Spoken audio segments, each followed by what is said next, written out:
Hi, my name is Allison Mickel. I'm an assistant professor of anthropology at Lehigh University, and I'm participating in the scholar strike because, as my brilliant friend and co-organizer Phyllis Alexander has said on many occasions, white supremacy kills all of us, it just kills some of us slower. That includes people with white skin identity, that includes people with privilege, that includes people throughout the academy, faculty, staff, students, administration. We are all less free as long as the system that perpetuates harm and violence against Black and Brown people is so institutionalized. And it is past time to shut it down. Shutting it down maybe means something different for people in the academy than it does for people in other sectors of society, because the academy at its best is about teaching and learning and reflecting, sharing expertise, building community, and we need more of that, not less, to become actively anti-racist. The scholar strike is about using those skills in service of transformation against racism, rather than in service of institutions that have not adequately reflected on their complicity in upholding and perpetuating racism. And so I'm here to listen and learn today, but also to share my area of expertise, which is archaeology and cultural heritage. I want to talk about the ways in which racism is encoded in our public spaces, the harm that that causes that may not always be clear, and what we can do about it. So I want to tell you the story of a very particular statue of Christopher Columbus in Easton, Pennsylvania. And Christopher Columbus has been all over the news in 2020. Statues of Columbus have been sites of protest and then later of violence when police and federal troops have been sent in to protect the statues. This particular statue of Christopher Columbus was a gift from the Italian American community to recognize their embeddedness in the community of Easton. The Italian American community scrimped and saved during the Great Depression to raise $13,000. That's the equivalent of like $180,000 today, in order to gift the statue to Easton. And they wanted it constructed on school property. The Ku Klux Klan showed up and said, no, it is anti-American to have a statue of an alien on school property. And the school district backed down. They listened to the KKK, and the statue was ultimately constructed in Riverside Park, which is today a really lovely public park with lots of green space and seating, playgrounds, an amphitheater. It's a space that's supposed to be welcoming to everyone. But after the statue was put up, where it still stands today, during the mid-20th century, if you talk to Black residents of the Lehigh Valley, there is an oral history of this statue being used as a site where policemen would take Black and Brown people and attack them and assault them. Certainly not the symbol of belonging and welcome that it was initially supposed to be. And so if we kind of map these transformations of the statue and where it was supposed to be and who wanted it where and what it's been used for, we could tell the story, really like synecdochic story of the history of whiteness and policing and exclusion and violence in the United States as a whole. But instead, when you visit the statue today, the plaque says it's a testament to immigrants to the United States and the immigrant community of Easton, which is strange because Columbus wasn't an immigrant, he was an invader, and he never stepped foot in Easton or in North America for that matter. So he's a strange choice for a testament to the vitality of the immigrant community in the United States and in Easton. And this plaque that so radically erases the history of this particular statue, and like I'll address in a minute, and of Columbus, has stolen from everyone an instruction and an important reckoning on the complexities of race and whiteness in this country. The plaque also erases the true history of Columbus and what he did.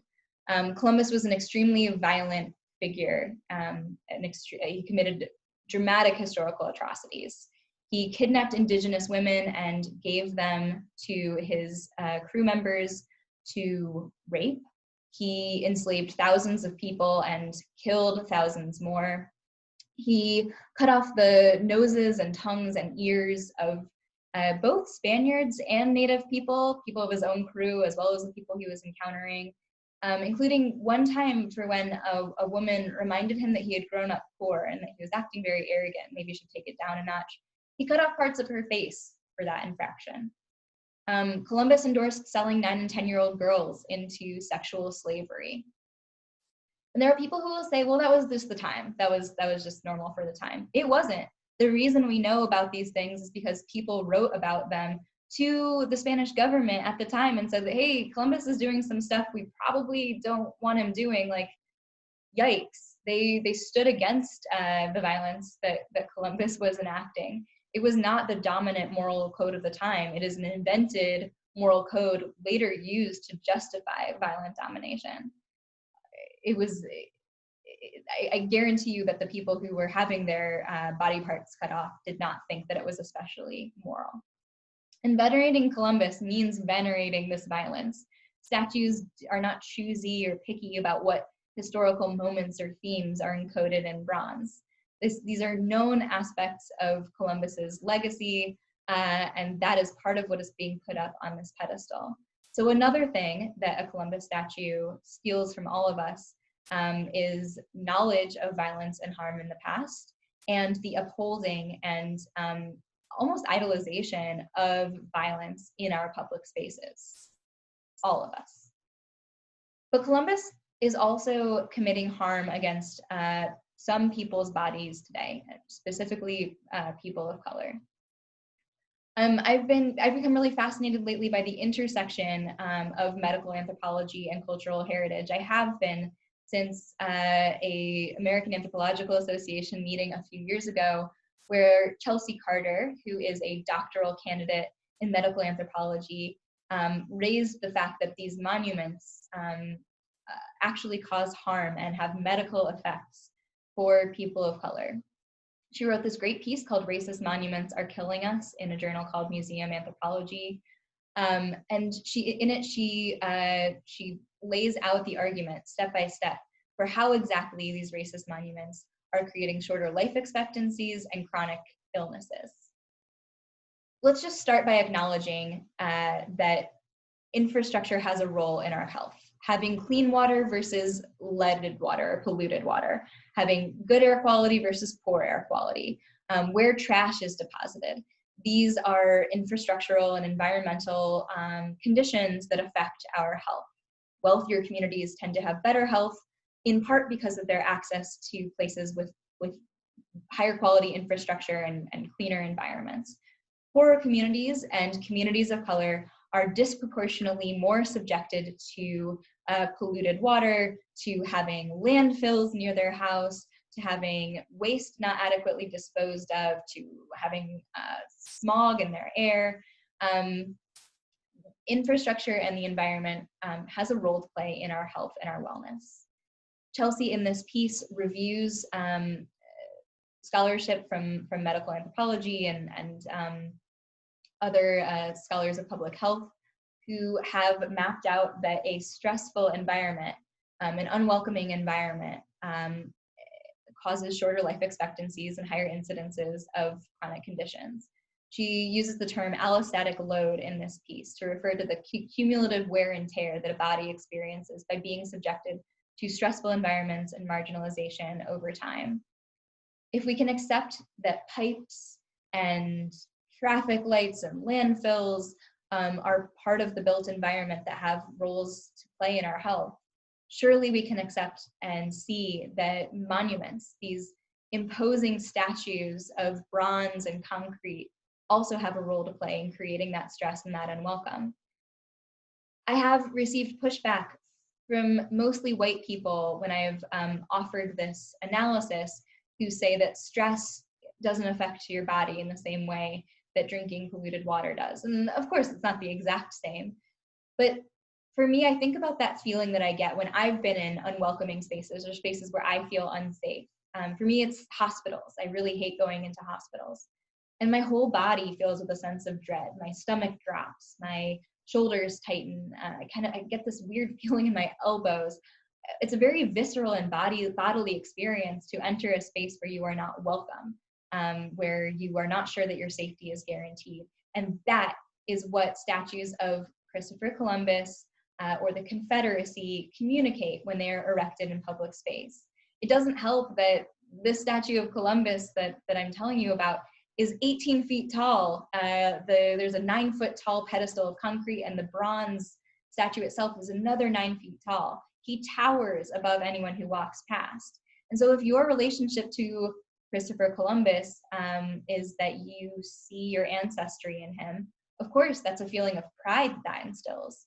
But if you are a person for whom your ancestors experienced the violence and harm of Columbus and other colonizers like him, or we can extend this to Confederate generals and slaveholders, if your ancestors were the ones who experienced that harm, that towering, prominent bronze statue is part of that feeling of unwelcome that you feel in your body that creates medical effects by contributing to allostatic load, for example, and shortens people's life expectancy and creates higher incidences of chronic conditions. Statues of people like Columbus are causing daily harm and violence on people's bodies by creating this wear and tear and ultimately creating deleterious medical effects. So what do we do about it? For me, I think there's something really important, especially for people in the academy, to speak to public audiences about this. I wrote an op-ed in my local newspaper asking the city of Easton to take down this statue. It is still not down yet, but there's been a big response. A local museum held a sort of panel to discuss the future of the statue. I've received a lot of mail, including from Italian Americans, saying that they didn't know this about Columbus, and they appreciate learning. And now that they know about his history and the effect that the statue has on people's bodies, they support taking it down. And you don't have to be a scholar to write an op-ed or to call your mayor or your elected official or to attend a protest or rally. The way that we start to build a safer and more welcoming and less physically harmful built environment around us is by using the levers of power that are available to us and taking these monuments down across the country. Racism is a big issue. It's an infrastructural issue.